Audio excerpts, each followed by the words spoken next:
যে ৪ উপায়ে তালাক প্রদান করা হয়ে থাকে। মুসলিম বিবাহ বিচ্ছেদ বা তালাক বা ডিভোর্স ৪ উপায়ে হয়ে থাকে। প্রথমত, স্বামী কর্তৃক স্ত্রীকে তালাক।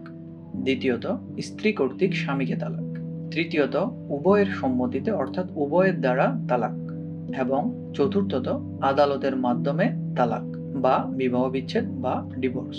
তো চলুন শুরুতেই দেখে নিই স্বামী কর্তৃক স্ত্রীকে তালাক। স্বামী চাইলেই যে কোনো সময় যে কোনো কারণে তার স্ত্রীকে তালাক প্রদান করতে পারেন। যদিও অনেকেই মনে করেন স্বামী তালাক দেওয়ার ক্ষেত্রে কোনো কারণ দেখানোর প্রয়োজন নেই, কিন্তু বাস্তবতা হচ্ছে কোনো কারণ ছাড়া তো আর তালাক হয় না। সেই ক্ষেত্রে তালাক নোটিশে স্বামী যে কোনো একটি কারণ দেখিয়ে স্ত্রীকে তালাক প্রদান করতে পারেন। দ্বিতীয়ত, স্ত্রী কর্তৃক স্বামীকে তালাক।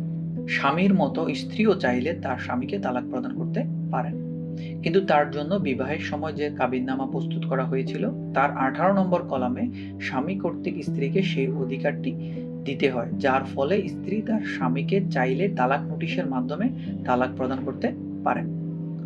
এই ক্ষেত্রে স্ত্রীও তালাকের কারণ দেখিয়ে তালাক নোটিশের মাধ্যমে তার স্বামীকে তালাক প্রদান করতে পারেন। তৃতীয়ত আমরা দেখব উভয়ের সম্মতিতে তালাক।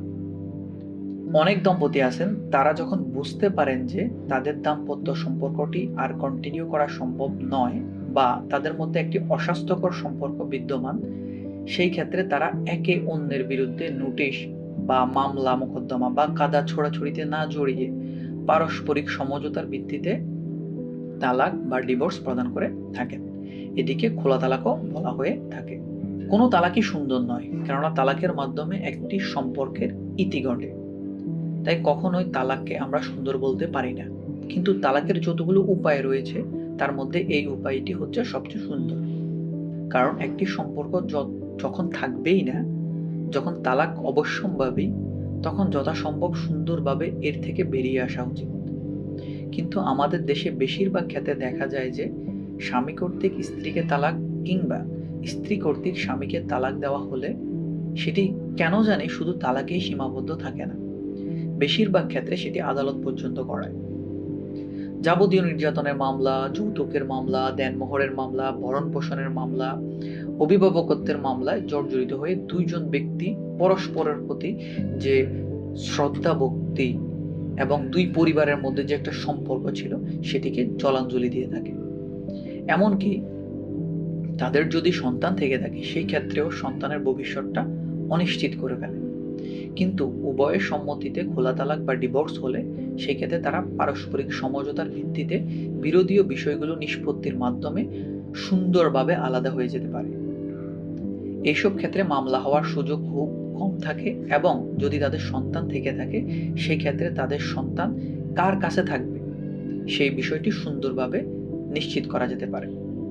সন্তান বাবার কাছে যদি থাকে সেই ক্ষেত্রে মা কতদিন দেখা করতে পারবে, আবার সন্তান মায়ের কাছে থাকলে কতদিন বাবা দেখা করতে পারবে সেই বিষয়টি সুনিশ্চিত করা যায়। খোলা তালাক ওইসব দম্পতির জন্য সবচেয়ে বেশি উপযোগী যাদের সন্তান রয়েছে। তাই যাদের সন্তান রয়েছে এবং আপনারা আপনাদের বৈবাহিক সম্পর্কটি আর বলবৎ রাখতে চাচ্ছেন না, সেক্ষেত্রে যতই তিক্ততা থাকুক দয়া করে চেষ্টা করবেন আপনাদের তিক্ততা যাতে আপনাদের সন্তানের উপর না পড়ে। চেষ্টা করবেন উভয়ের সম্মতিতে সমঝোতার ভিত্তিতে তালাক দিতে, এবং সন্তান কার কাছে থাকবে সেটি নিয়ে যতটুকু সম্ভব নিজের পক্ষ থেকে ছাড় দিয়ে সন্তানের ভবিষ্যতের কথা চিন্তা করে তাকে সর্বোচ্চ গুরুত্ব দিতে। দেনমোহর বা ভরণ পোষণের টাকার পরিমাণ নিয়ে কষাকষি করতে করতে দয়া করে সন্তানের জীবনটাকে তছনছ করে দিবেন না। আমরা জানি যে বিবাহ বিচ্ছেদের পর সন্তানের অভিভাবকত্বের ক্ষেত্রে ছেলে 7 বছর বয়স পর্যন্ত মায়ের কাছে থাকে এবং মেয়ে সাবালিকা হওয়া পর্যন্ত মায়ের কাছে থাকে, এরপর তাকে বাবার কাছে চলে যেতে হয়। কিন্তু আপনারা যদি খোলা তালাকের মাধ্যমে বা পরস্পরের সমঝোতার মাধ্যমে তালাক সম্পন্ন করে থাকেন, সেই ক্ষেত্রে আপনারা চাইলে দুই পক্ষ নিজেদের মতো করে সন্তানের ভবিষ্যৎকে গুরুত্ব দিয়ে কখনো বাবার কাছে কখনো মায়ের কাছে, বা কতটুকু সময় পর্যন্ত বাবার কাছে বা কতটুকু সময় পর্যন্ত মায়ের কাছে থাকবে সেই বিষয়টি নিজেদের মতো করে নির্ধারণ করতে পারেন। এই ক্ষেত্রে কেউই হস্তক্ষেপ করবে না। একটি বিষয় মনে রাখবেন, একজন স্বামী খারাপ হতে পারে, একজন স্ত্রীও খারাপ হতে পারে, কিন্তু কখনোই একজন বাবা কিংবা একজন মা তার সন্তানের জন্য খারাপ হতে পারে না। তাই আপনার দৃষ্টিতে আপনার স্ত্রী পৃথিবীর সবচেয়ে নিকৃষ্ট নারী হতে পারে, আবার আপনার দৃষ্টিতে আপনার স্বামী পৃথিবীর সবচেয়ে নিকৃষ্ট পুরুষ হতে পারে, কিন্তু সন্তানের দৃষ্টিতে তার মা কিংবা তার বাবা পৃথিবীর শ্রেষ্ঠ মা কিংবা শ্রেষ্ঠ বাবা অবশ্যই। তাই স্বামী বা স্ত্রীর উপর রাগ করে তার সন্তানকে বাবা বা মা যেকোনো একজনের কাছ থেকে বঞ্চিত করবেন না। বরং সন্তানকে বাবা এবং মা উভয়ের আদরে, উভয়ের শাসনে, উভয়ের স্মৃতি লালন করে পরিপূর্ণভাবে মানুষ হয়ে উঠতে বাবা-মা হিসেবে আপনারা সর্বোচ্চ স্যাক্রিফাইসটুকু করুন। কখনোই আপনারা সন্তানের ভবিষ্যতের পথে বাধা হয়ে দাঁড়াবেন না, প্লিজ। সবশেষে আমরা দেখব আদালতের মাধ্যমে বিবাহ বিচ্ছেদ বা তালাক বা ডিভোর্স। আদালতের মাধ্যমে তালাক হয়ে থাকে সাধারণত যদি কাবিননামার 18 নম্বর কলামে স্বামী তার স্ত্রীকে সরাসরি তালাক দেওয়ার অধিকার না দিয়ে থাকে।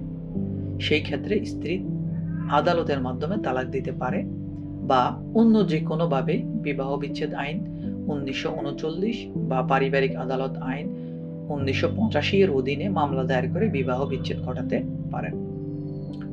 ধন্যবাদ, আজকে এতটুকুই। আসসালামু আলাইকুম।